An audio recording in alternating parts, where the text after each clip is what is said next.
प्रहलाद महाराज की, जगत गुरु श्रील प्रभुपाद की।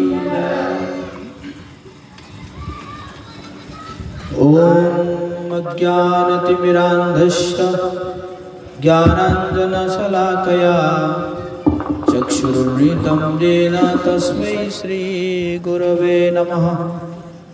श्रीचैतन्यमनोभीष्टं स्थापितं येन भूतले स्वयं रूप कदा मह्यं ददाति सोपदान्तिकम्।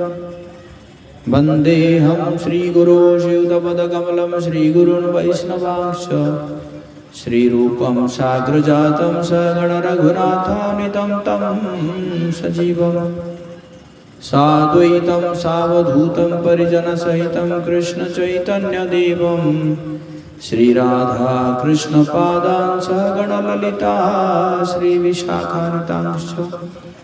हे कृष्ण करुणा सिंधु दीनबंधु जगत्पते गोपेश गोपिका कांत राधा कांत नमस्तुते। तप्त कांचन गौरांगी राधे वृंदावनेश्वरी वृषभानुसुते देवी प्रणमामि हरिप्रिये।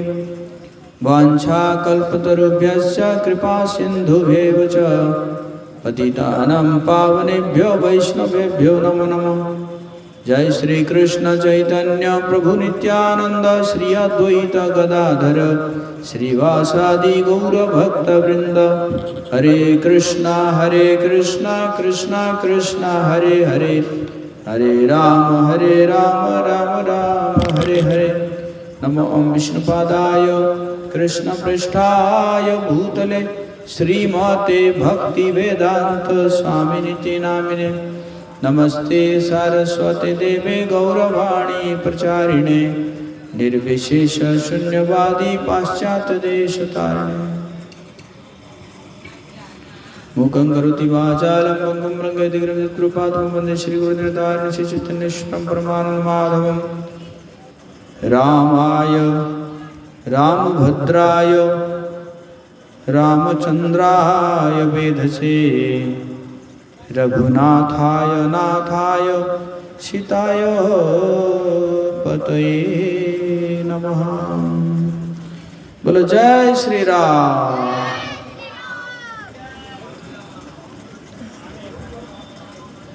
तो राम कथा के वैसे ये छठा दिवस है जो कि 6 दिन हो गया चल रहा है और आज यहाँ पे द्वितीय दिवस है। तो आप सभी का हम हार्दिक स्वागत करते हैं। हरि बोल। तो सुबह के सत्र में हम चर्चा किए थे कि युद्ध शुरू हो चुका है और जिसमें कई सारे रावण के सेनापति मारे जा चुके हैं और कुंभकर्ण की भी मृत्यु हो चुकी है। अब यहाँ से फिर हम कथा को आगे बढ़ाएंगे। तो जैसे ही कुंभकर्ण की मृत्यु के बारे में रावण को पता चलता है तो रावण जो है अपने सिंहासन के ऊपर से ही अचेत होकर गिर पड़ता है और उसके बाद फिर रावण विलाप करने लगता है कि मेरा जीना व्यर्थ हो गया क्योंकि मेरा भाई जो है वो मृत्यु की गति को प्राप्त किया है। तो फिर बीच बीच में ऐसे सोचता रहता है कि अच्छा होता कि मैं अगर विभीषण की बात को मान लेता। विभीषण ने मुझे जो भी सलाह दे रहा था उसको अगर मैं मान लेता तो वो बहुत अच्छा होता। तो रावण का एक पुत्र था जिसका नाम था त्रिशिर। त्रिशिर मतलब उसका 3 शीर था। तो उसने कहा कि प्रिय पिता आप विलाप ना करें, हम जो है अभी जाएंगे और मैं बहुत शक्तिशाली हूँ। मेरे ब्रह्मा जी से वरदान मिला है, मुझे कई अस्त्र शस्त्र मिला है और मेरा भाई जो है देवांतक है, नरांतक है और अतिकाय है। हम सब मिल के लड़ाई करेंगे और अब चिंता मत करिए, हमने जो है राम और लक्ष्मण को तुरंत वध करके आ जाएंगे, आप चिंता मत कीजिए। तो रावण को थोड़ा सा तसल्ली मिला और तो चारों पुत्र जो है सब आभूषण फूलों मालों से रावण जो है अलंकृत किया और साथ में 2 और सेनापति थे, महापार्श और महोदर, वो दोनों को भी साथ में भेज दिया रावण ने। तो फिर बहुत तेज युद्ध चला। सुग्रीव जो है नरांतक के साथ युद्ध किए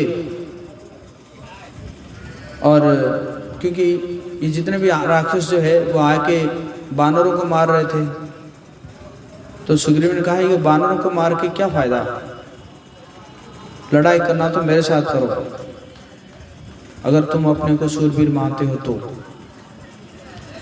फिर नरांतक के साथ जो है लड़ाई होता है जो है अंगद की, और फिर दोनों के बीच में बहुत घमासान लड़ाई होता है और मौका मिलते ही ये बानर इतने शक्तिशाली थे कि कई लोगों को तो उन्होंने सिर के ऊपर मुक्का मार के और छाती के ऊपर मुक्का मार के मार देते थे, बस मौका उनको चाहिए होता था। जैसे ही मौका मिलता था तो इस प्रकार वो करते थे। तो फिर अंगद जो है इसी प्रकार एक भरपूर उसके सिर पर मुक्का मारता है और इसी प्रकार वो जो है फिर वो गिर पड़ता है वहाँ पे। उसके बाद फिर महोदर का भी उसके साथ युद्ध होता है, तो महोदर के साथ युद्ध होने के बाद वो भी ऐसे ही मर जाता है। फिर देवांतक के साथ युद्ध होता है, फिर त्रिशिर के साथ हनुमान जी का बड़ा जबरदस्त युद्ध होता है और बहुत समय तक युद्ध होता है, और अंत में हनुमान जी क्या करते हैं कि उसके तलवार को उसके हाथ से छीनकर उसका तीनों सिरों को ऐसे पकड़कर काट देते हैं, एक एक सिर को जो है काट देते हैं। तो इसी प्रकार वहाँ पे त्रिशिर भी जो है वो वहाँ पे मर जाता है। तो इस प्रकार वो सारे जब मर जाते हैं तो फिर एक था जो है ऋषभ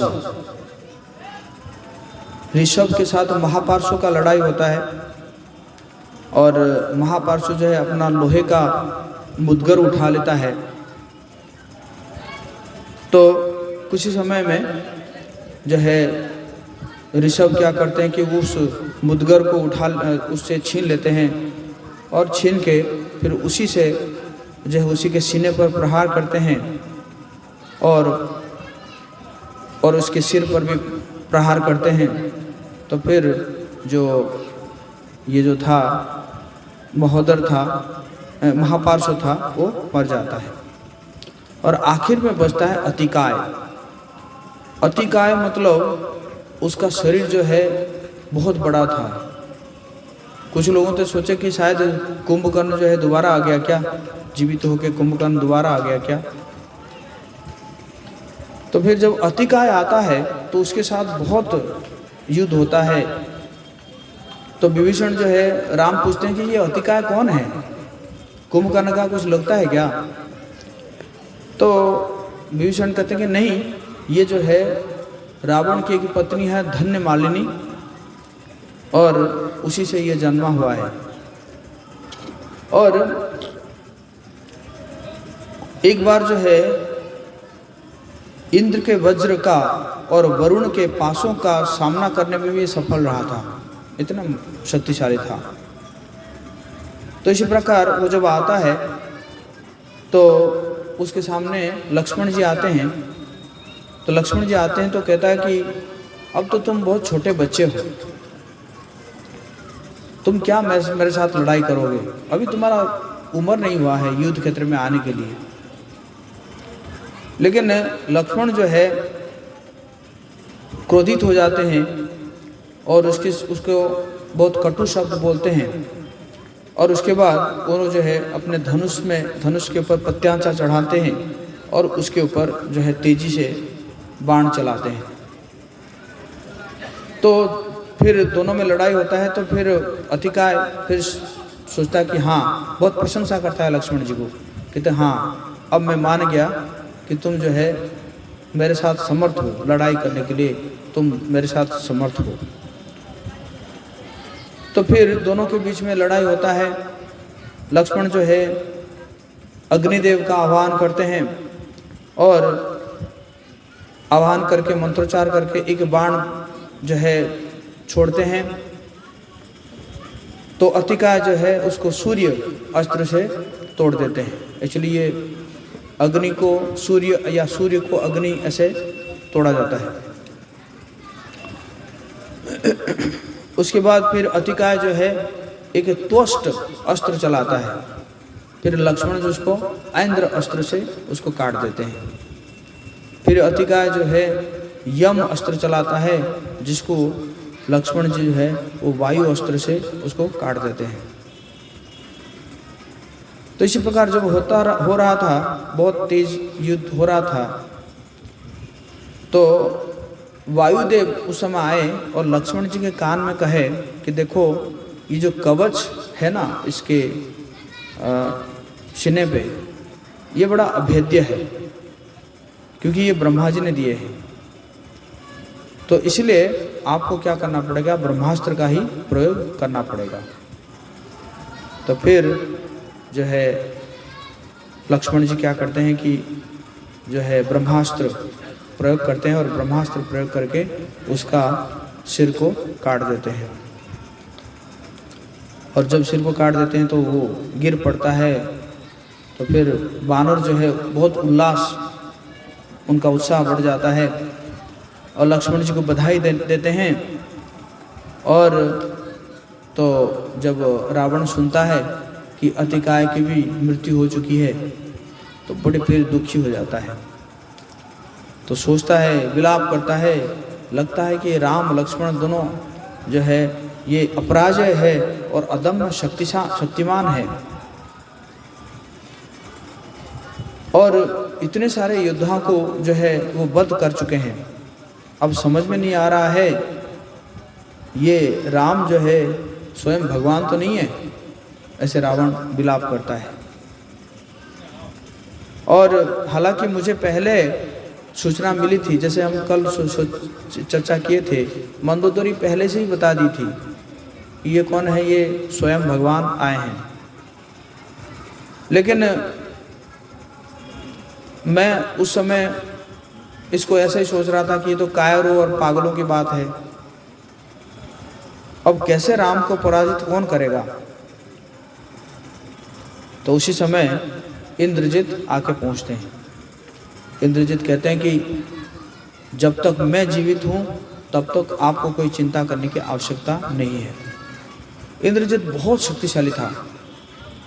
स्पेशली इंद्रजित को जो वरदान मिला था कि अदृश्य रहकर लड़ाई करना, तो ये बहुत ही बहुत ही पावरफुल था, शक्तिशाली था वो।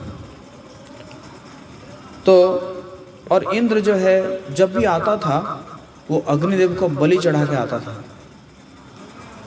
तो तुरंत जो है उसने क्या किया कि एक जो है बकरे को ऐसे गर्दन पकड़ कर लेकर गया और अग्नि में बलि चढ़ाया और अग्निदेव भी जो है उसको ग्रहण किए और उसके बाद उनसे आशीर्वाद लेकर तो एक रथ में आया जिसको गधे खींच रहे थे। तो आने के बाद तो उसने जो है क्या किया कि अदृश्य हो गया और अदृश्य होकर जो है उसने जो है ये तीर चलाया। अब तीर कहाँ से आ रहा है कुछ पता नहीं चल रहा है, लोग सिर्फ बानर से भी इतना देख रहे हैं कि ऊपर से जो है तीर का बारिश हो रही है। तो इसमें सब जो है हनुमान, सुग्रीव, जाम्बवान, नील सब घायल होकर गिर गए। इवन जो है राम और लक्ष्मण भी इसमें जो है अस्त्र शस्त्र के सामने दुर्बल पड़ जाने लगे, क्योंकि पता ही नहीं चल रहा था कि कहाँ से आ रहा है। तो फिर भगवान राम ने लक्ष्मण को बोले कि अच्छा क्या होगा कि हम जो है ना ऐसे ही मूर्छित हो जाते हैं, जब अगर हम मूर्छित हो जाएंगे तो अपने आप ही उसको क्या लगेगा कि ये मर गए या ये, तो फिर वो बंद कर देगा। तो इसलिए भगवान राम ने उसको लक्ष्मण को बोले, तो दोनों जो है ऐसे ही गिर गए। तो जैसे ही गिर गए तो फिर उसने जो है कहा कि मैं दोनों मर चुके हैं, अब छोड़ दिया और छोड़ के जाके रावण को बोल दिया कि कोई बात नहीं, दोनों जो है मर चुके हैं, तो आपको चिंता करने की आवश्यकता नहीं है। तो रावण बहुत जो है प्रसन्न होते हैं। तो यहाँ पे क्या होता है कि अब सब घायल हो गए हैं इंद्रजीत के जो है वो तीर के कारण, सब घायल, एकदम बहुत तेजी से घायल हुए हैं, सब पड़े हुए हैं। तो फिर ये जो सुग्रीव वो क्या सुग्रीव जो है वो क्या करते हैं कि ढूंढने लगते हैं सबको, और हनुमान विभीषण भी वो भी उठते हैं, उठ के धीरे धीरे ढूंढने लगते हैं। तो एक समय में जाम्बवान को ढूंढते हैं, जाम्बवान एक जगह पड़े हुए हैं। तो जाम्बवान ने कहा कि क्या हनुमान जीवित है? तो सब लोगों ने पूछे आप ऐसा क्यों कह रहे हैं कि हनुमान जीवित है? आप और किसी को नहीं पूछ रहे हैं, कह रहे कि हनुमान जीवित है। जाम्बवान ने कहा कि देखो हनुमान अगर जीवित है तो ये सारे जितने भी मरे हुए हैं सब जीवित हो सकते हैं, और सब जीवित है, अगर हनुमान मर गए हैं तो ये भी आगे जाके मर ही जाएंगे। तो समझ नहीं पाए। तो जाम्बवान कह रहे हैं कि अभी जो है आप तुरंत हिमालय जाइए, और हिमालय में एक पर्वत है, ऋषभ पर्वत है, उसकी खोज करें। और ऋषभ और कैलाश पर्वत के बीच में एक शक्तिशाली चिकित्सीय गुणों से भरपूर जड़ी बूटियों वाला एक देदीप्यमान पर्वत है। तो उसमें आपको 4 जड़ी बूटियां मिलेगी। कितना? 4। क्या क्या नाम है? एक है मृत संजीवनी। तो मृत संजीवनी क्या करेगा कि मृत व्यक्ति के भी प्राण संचार कर सकता है। कोई अगर मर गया होगा तो वो भी क्या हो जाएगा? जी जाएगा। दूसरा है शल्यकर्णी।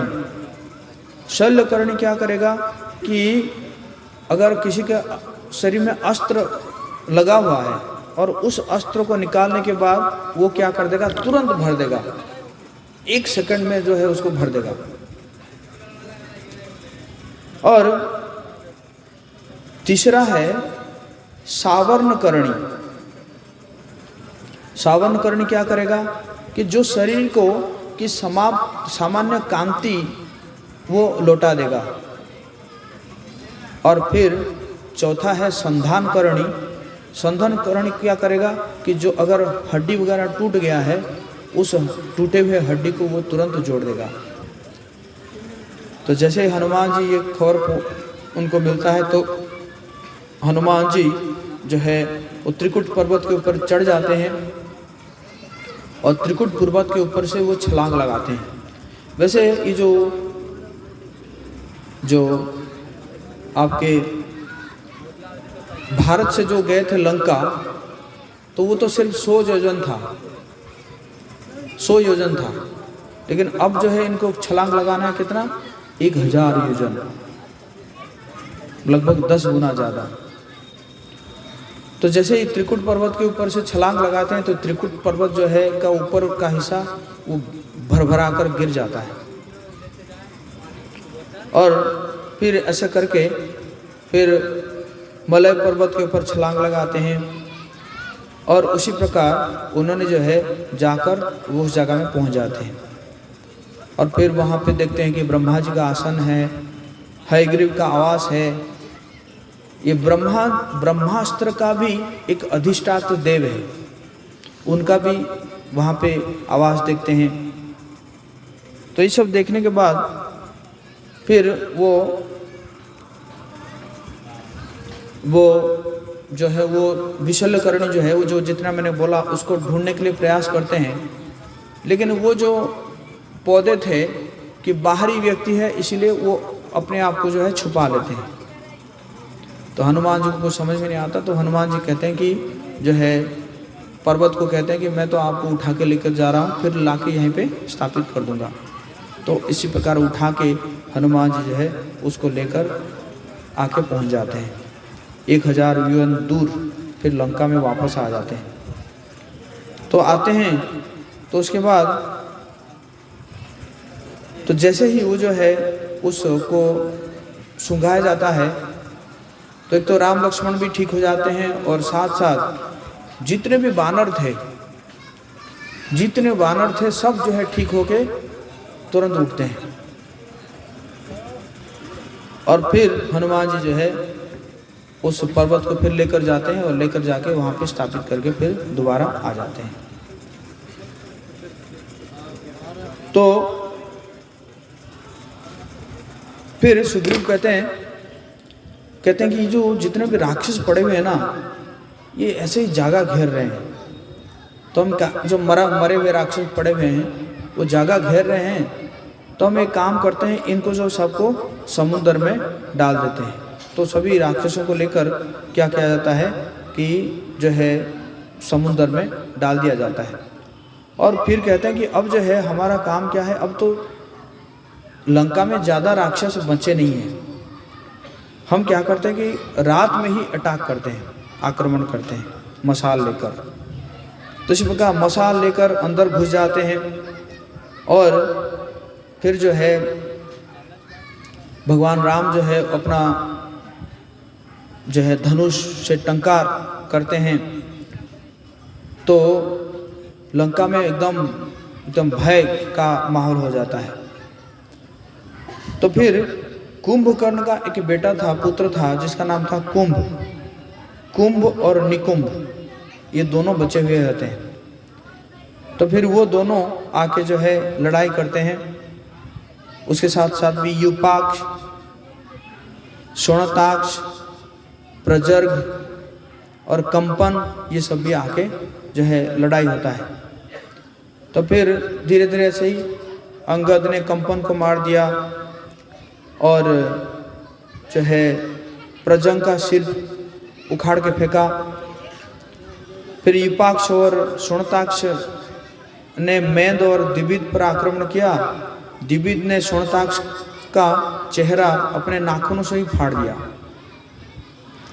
और फिर उसे जमीन पर पटक कर अपने घुटनों से उसके प्राण को हर लिए। और इसी प्रकार मेद भी जो है वो भी क्या करते हैं कि अपने सशक्त बाजुओं से भींचकर उसके शरीर से प्राण निकाल देते हैं यूपाक्ष की। तो इसी प्रकार कुंभ जो है मेद और दिविद को गंभीर रूप से घायल कर देता है। और फिर उसके बाद भगवान राम जम्ब और सुग्रीव को अंगद की सहायता करने के लिए भेजते हैं। और उसी प्रकार दोनों के बीच में कुछ समय तक लड़ाई होता है। सुग्रीव जो है के और कुंभ के बीच में लड़ाई होता है और इतना ज़बरदस्त जो है लड़ाई होता है कि ज़मीन धंसने लगता है। और फिर कैसे भी करके जो है सुग्रीव जो है शक्तिशाली मुट्ठी से जो है उसके सीने पर मारते हैं और फिर वो राक्षस जो है वहीं पे गिर पड़ता है। बोलो जय श्री राम, सीताराम लक्ष्मण हनुमान की, राम कथा महामहोत्सव की। तो इस प्रकार जो है ये लड़ाई हुआ। उसके बाद फिर आया खर का पुत्र। खर आप जानते हैं जो जनस्थान में था। खर और दूषण 14,000 से जो राक्षसों के साथ भगवान ने अकेले ही सबको मारे थे। तो उस खर का एक पुत्र था जिसका नाम था महरक्ष। तो वो भी आता है, उसका भी युद्ध होता है, बहुत जबरदस्त युद्ध होता है। और फिर जो है बहुत बढ़िया युद्ध करता है। फिर एक समय में भगवान राम जो है उसके धनुष को तोड़ डालते हैं, रथ को चकनाचूर कर देते हैं, सारथी और घोड़ों को मार देते हैं। फिर टूटे हुए रथ से है महरक्ष जो है वो एक भाला उठाता है जिसको उसको रुद्रदेव ने दिया था, और बहुत वेग के साथ वो जो है राम की ओर फेंकते हैं। भगवान उसको तोड़ देते हैं और फिर भगवान राम अपना दिव्य बाण उस पर छोड़ देते हैं। इस बाण के द्वारा उसका हृदय भेदित हो जाता है और उसके बाद फिर वो मर जाता है। बोलो जय श्री राम। तो फिर जो है इंद्रजीत क्या करता है कि एक प्लान करता है इनको थोड़ा निरुत्साहित करने के लिए। उसने क्या करता है कि अपने रथ में एक मायावी सीता को लेकर आता है, और सीता को लेकर आता है सबके सामने जो है वो सीता को, वो जो मायावी सीता थी तो उसके बाल को पकड़ता है और ऐसा करते करते जो है मुक्का मारता है वो जो उनको, और एक समय में उसका सिर काट के फेंक देता है। कहते कि जाओ, अब तुम जिसके लिए लड़ रहे थे उसको मैंने मार दिया तुम्हारे सामने। तो सब जो है निरुत्साहित हो जाते हैं, भगवान राम भी मूर्छित हो जाते हैं, सब रोने विलाप करने लगते हैं। और तो विभीषण आते हैं, कहते हैं कि क्या हुआ? कहते हैं कि ऐसा ऐसा हुआ है।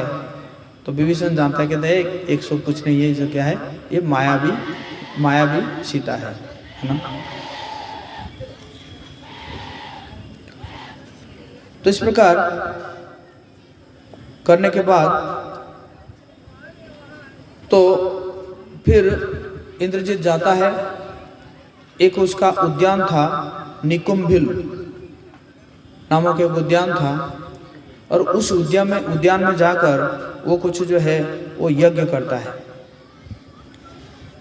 तो विभीषण कहते हैं कि देखो ब्रह्मा जी ने एक बार इंद्रजीत को कहा था कि तुम्हें जो है किसी एक उद्यान में यज्ञ करते समय ही तुम्हारे शत्रु जो है तुम्हें मारेंगे, कोई एक तुम्हारा शत्रु मारेगा।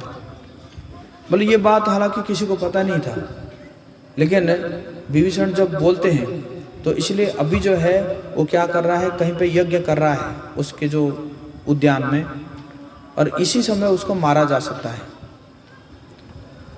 तो फिर सब लोग जो है लंका में घुस जाते हैं और लक्ष्मण, सुग्रीव, विभीषण सब जाते हैं और जाके फिर उसके ऊपर आक्रमण कर देते हैं, विभीषण जो इंद्रजीत के ऊपर।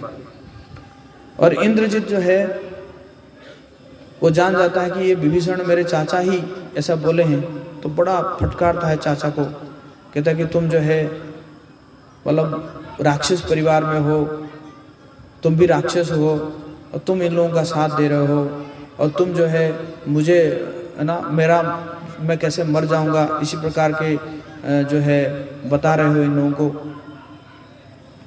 तो ये ठीक नहीं है। तो फिर जो है विभीषण कहते हैं कि मैंने तो तुम्हारे पिताजी को पहले सलाह दिया था, लेकिन तुम्हारे पिताजी ने नहीं माना, और पर स्त्री को अपहरण करके उसको भोग करना ये तो पाप है ही है। तो इसी कारण जो है तुम क्योंकि उसके साथ दे रहे हो तो तुम्हारी भी मृत्यु बहुत जल्दी हो जाएगी। तो फिर बहुत घमासान लड़ाई होता है लक्ष्मण और इंद्रजीत के बीच में, देखने लायक था एकदम। बहुत तेजी से घमासान लड़ाई होता है, दोनों एक दूसरे को जो है अस्त्र छोड़ते हैं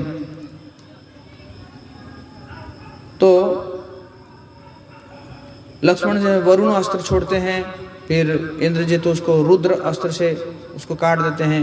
इंद्रजित अग्नि चलाते हैं तो लक्ष्मण जो है सूर्य अस्त्र चलाते हैं। और फिर इंद्रजित जो है असुर अस्त्र मारता है एक, जिस असुर अस्त्र में क्या होता है कि कई सारे तलवार, बर्छियाँ, गदाएं, चक्र, कुल्हाड़ियाँ बरस पड़ती है। तो लक्ष्मण जो है उसको रुद्र अस्त्र चलाकर जो है उसको विफल कर देते हैं। और तो इस प्रकार जो है चलता है। तो फिर लक्ष्मण जो है एक सावधानी से इंद्र से मिला एक अत्यंत शक्तिशाली बाण उठा लिया और फिर उन्होंने जो है सबको प्रणाम किया। हे देवताओं, यदि राम वास्तव में अपराजय ईश्वर है और धर्म तथा सत्य के रक्षक है तो इसी बाण से रावण का पुत्र मारा जाए। तो इसी प्रकार जब खींच के मारे और वो जो है क्या किया, जाके इंद्रजित का सिर को जो है काट डाला। तो सब लोग बोलने लगे जय लक्ष्मण, जय श्री राम। बोले जय श्री राम।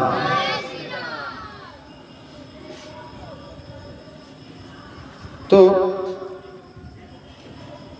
तुलसीदास जी कहते हैं भगवान राम जी के नाम के ऊपर कहते हैं, 2-3 चौपाई पढ़ेंगे कि कैसे भरद्वाज मुनि याज्ञवल्क्य से पूछते हैं, संतत जपत शंभु अविनाशी शिव भगवान ज्ञान गुण राशि।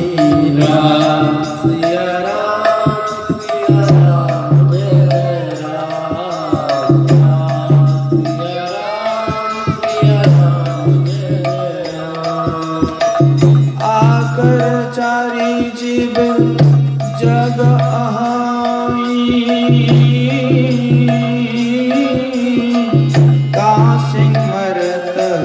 परम पद लहई।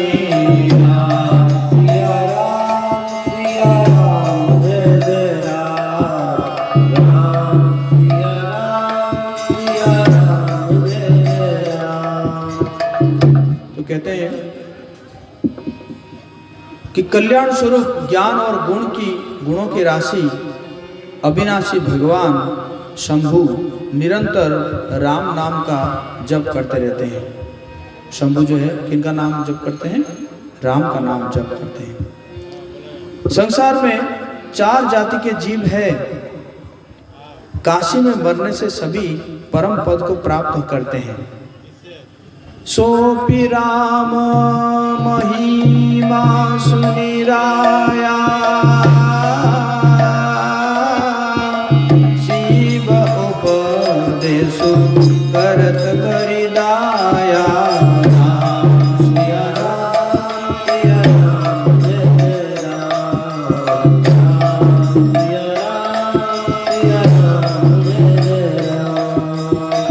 राम कवन प्रभु पुछऊं तोई कहिया बुझाई कृपा निधि मोहि।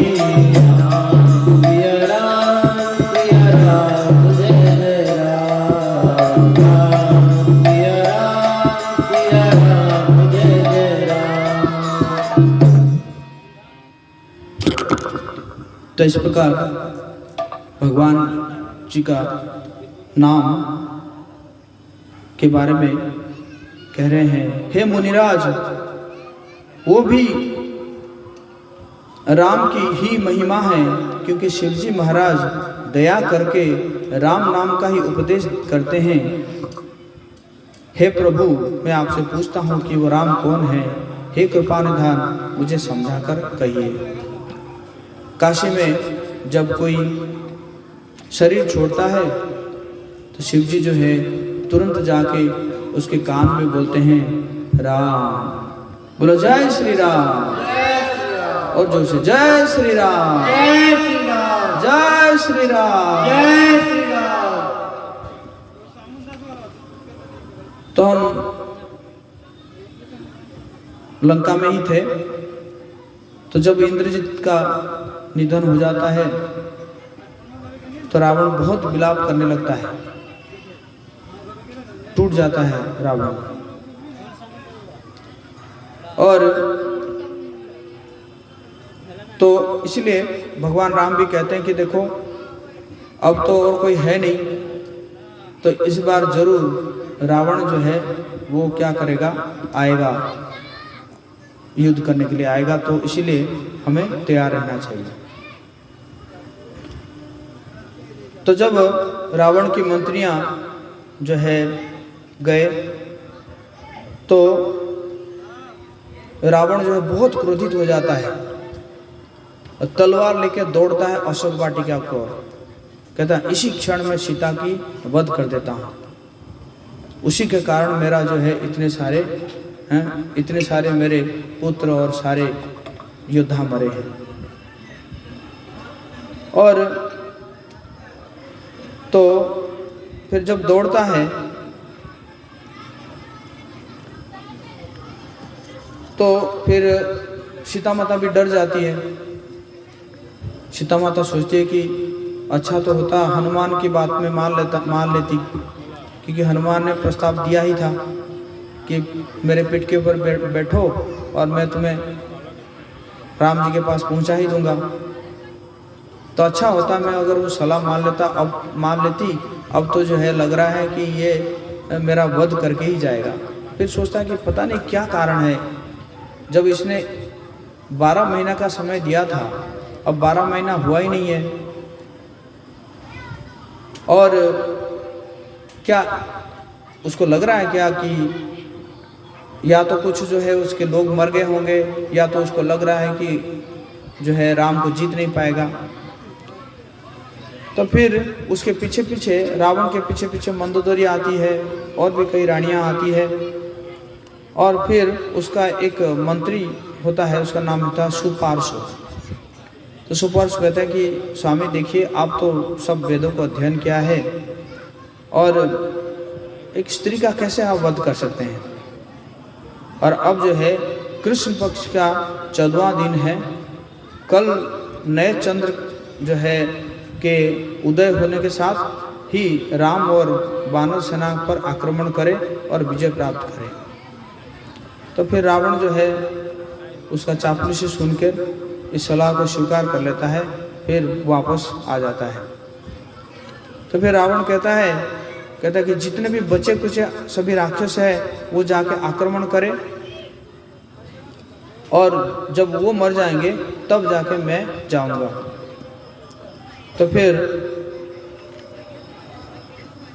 जितने भी रावण के पास जो योद्धा थे, तो वो सब योद्धा जो है वो चले गए युद्ध करने के लिए। और तो बहुत जाके घमासान युद्ध हुआ। तो फिर भगवान ने एक अस्त्र चलाया जिनका नाम था गंधर्व अस्त्र। और गंधर्व अस्त्र जब चलाए तो उसमें बाणों की झड़ी लगा दी। तो ये जो बाणों की झड़ी इतनी घनी थी कि राक्षसगण राम को देख भी नहीं तक पाए। और इसमें ये जो कितना 1 घंटे के समय में कितना नुकसान हो गया राक्षसों का। 2 लाख पैदल सैनिक, 18,000 हाथी सवार योद्धा, 14,000 घुड़सवार और अनगिनत रथ सवार योद्धा जो है मारे गए सिर्फ 1 घंटे के अंदर, ये जो गंधर्व अस्त्र के प्रभाव से। बोले जय श्री राम। तो फिर जो है फिर जो बचे हुए जो राक्षस ने जो है वो तुरंत वापस चले गए लंका।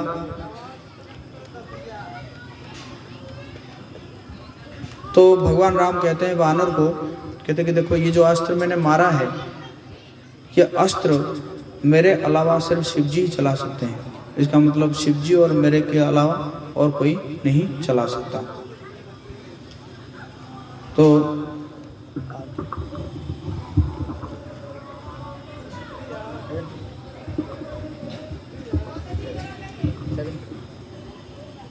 नहीं